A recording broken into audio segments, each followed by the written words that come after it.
Let me introduce myself first. So my name's Samer. I'm the CEO and founder of a company called Istakana. We're based in the Middle East. We're a pure OTT SVOD player, so there's been a lot of talk of people like us here. And we serve premium Arabic TV and film content to the MENA region, also to the Arabic-speaking world in general. Now, this session was initially touted as an Ask Me Anything session, so if you have burning questions, I'm more than willing to answer anything about OTT, really. Monetization, UI, trends, although, like I said, a lot of very pertinent questions were talked about just now. Otherwise, I can just go through some of the sort of the key learnings that... Ladies and gentlemen, the exhibition is now closed. Please make your way to the nearest exit. Thank you. Ooh. Otherwise, I can just go through some key lessons that we've learned along our journey since 2011, which actually reflect a lot of the discussion we've just had. So firstly, let me just skip through a couple of these things. Firstly is this, which is, and it sounds silly to say, but OTT is really fundamentally different from traditional broadcast, right? And it requires an active participation from the user, which is just absent from normal linear TV. So it requires the user to know what you're about in order to download you in the first place or to interact with you in the first place. It requires the user to know what your offer is in a very concrete way so that when they open you, as opposed to the 120 other apps that they have on their phone, they know what they're getting. And this is very different from kind of flicking through in a rather passive way the linear TV business. So as the panel previous said, here there will be a plethora of SVOD OTT services and a little bit of chaos. We're seeing that a little bit in the MENA region as well. And one of the things to focus on is really to be so crystal clear about what type of content you're offering and what experience the user's going to have when they open and interact with your app. And what we see a lot is operators or triple play actors just kind of, setting up some sort of OTT service and just shoving a load of content on there, almost or seemingly from the outside, without really thinking about why is this different from any other service? Why is it different from Netflix? Why should I open you as opposed to go to iTunes and download the content or buy the content that I want to get? What is it really that makes this different? And at least what we see in the regions that consumers generally gravitate towards the pure OTT players. There are important exceptions, but generally that's true because they've set up quite clear both content offerings, but also have a clear position in the consumer's mind, right? So if I want to sit and binge watch, there's one place I go, and that's Netflix. If I want a certain type of catch-up content, I know where to go. And that's one of the things that we've learned over the past couple of years. The other one is really about the experience, and we at Istakana, we do most things in-house, so I am quite OCD about these things.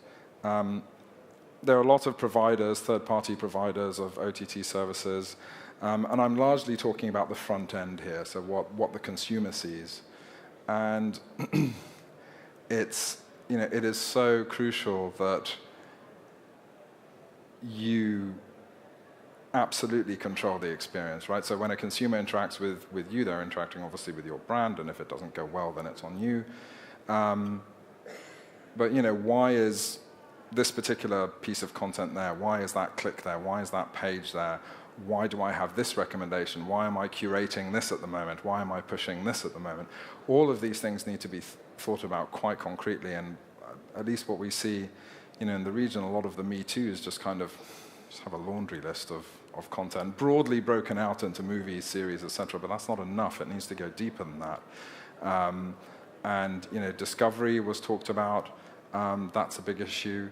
And just even if the technology or the user experience is not developed in-house and outsourced, that doesn't mean that the control over that experience is not there. That absolutely, crucially needs to be there. And last but sort of not least as an important lesson is how, being multi-screen, how consumers interact with the different screens at different times and what they do. And one of the big things that we've learned, we've spent a lot of time doing this, is, if you like, the interoperability between the different devices. So what we see is that users typically do a lot of discovery on mobile, but then watch and binge watch on laptops and TV. And sometimes we'll start on one and finish on another. And so this ability to just seamlessly flip in and out between different devices is becoming more and more and more important. I don't know, where's that slide? Yeah, this is my house. I don't know about yours, but I don't know how typical we are. But we have 20 viewing devices in our house. And I would typically flick between all of them. And that's actually what we see in the data. And this actually brings me to another part of controlling the experience, is controlling the analysis. So your ability to deep dive into how users watch and what they watch and when they watch and all of these things informs not only the user interface and what developments you need to make, but also the types of content that you need to serve to people. So those are sort of the 3-4 things that we've learned over the past couple of years of doing this. Wondering if there are any questions? No.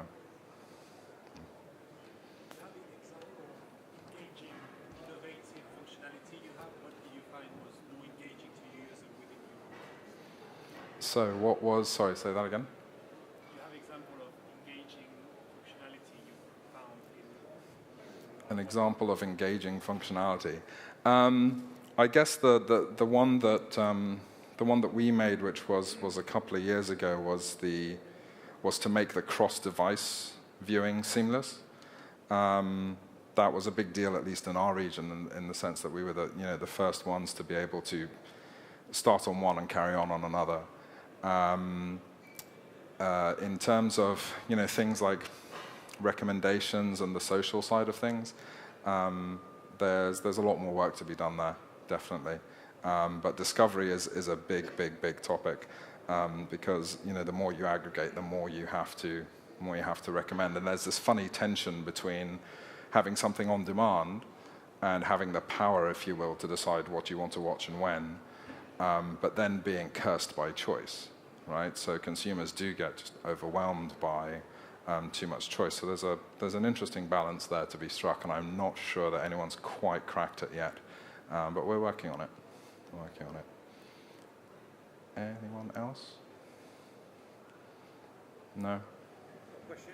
Go for it. In the Middle East, you have to censor quite a lot of the material, no? So in the Middle East, do we have to censor stuff? Because of their skin. Yes and no. We, as just to kind of focus on Arabic content, and there's almost a self-censorship at the production level that just due to the conservative nature generally of the Middle East. So we don't, in Arabic content, you don't run across those issues very often. But what happens in terms of Western content is that there's a clear delineation between what is free to air and what is subscribed and paid for. So the main free-to-air networks are heavily censored. It's self-censorship, really. It's not like the regulator says you have to do this. It's just that you're not going to show skin because, A, the regulator will come down on you, but B, your brand will be tarnished in quite a big way. Having said that, on the subscription side, so the main pay TV service is OSN, All But Showtime Network, in the Middle East. And there, I think on Wolf of Wall Street, they cut 40 seconds. And Game of Thrones, they hardly cut anything. So the fact that it's paid and users have to go out of their way to pay for it sort of changes the regulator's mind a bit, and they kind of let it slip by.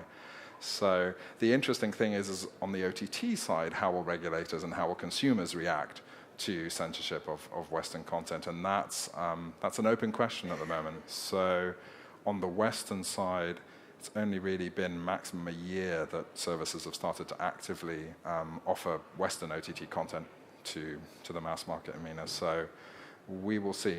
We will see.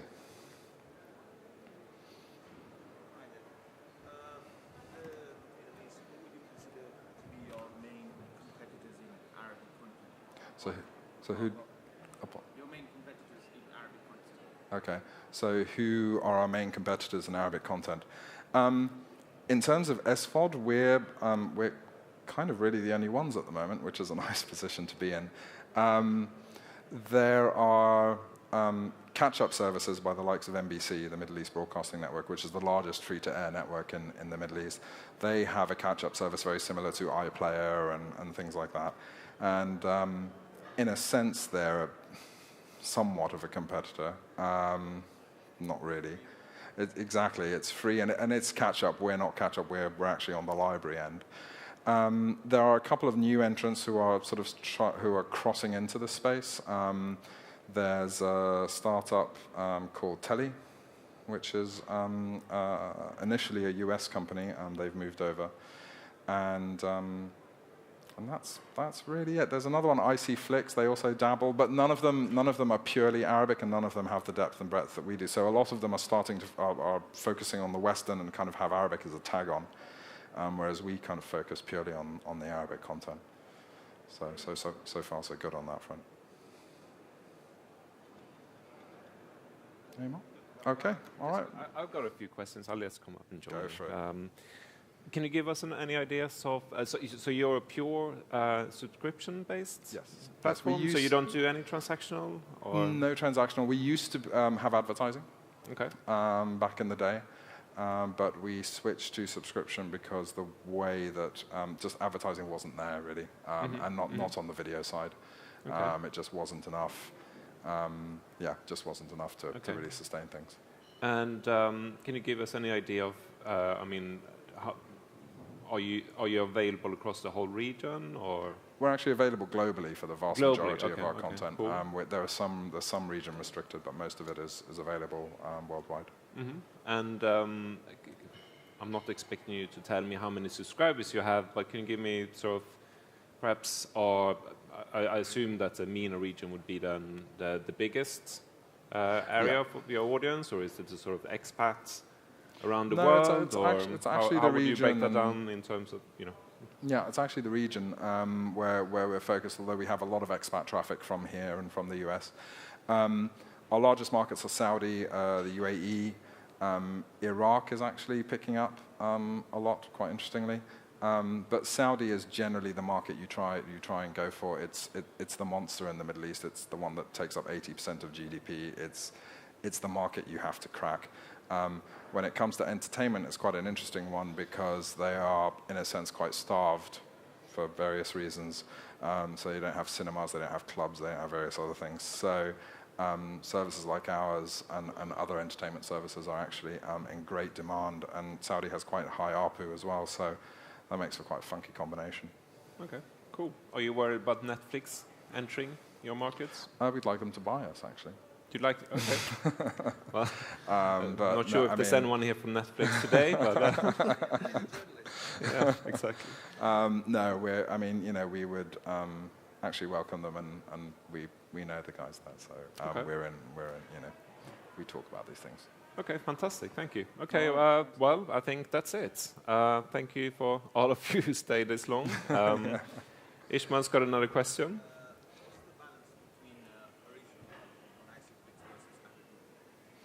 Balance between original content and aggregated content on Istakana. We actually don't produce, so we aggregate purely, where we haven't produced any of our own series or co-produced, actually. Not yet. We're thinking about that. So upon broadcast, would that have been free-to-air or? Sorry? Upon broadcast of those programs that you aggregate onto your platform, would it have been free upon broadcast? Some of it was free, some of it was on subscription services, and some of it didn't go to TV at all. So we have a big line in independent stuff and kind of slightly younger, funkier content, which is, if you like, the semi-produced or semi-premium content that is actually a big and growing genre in the Middle East.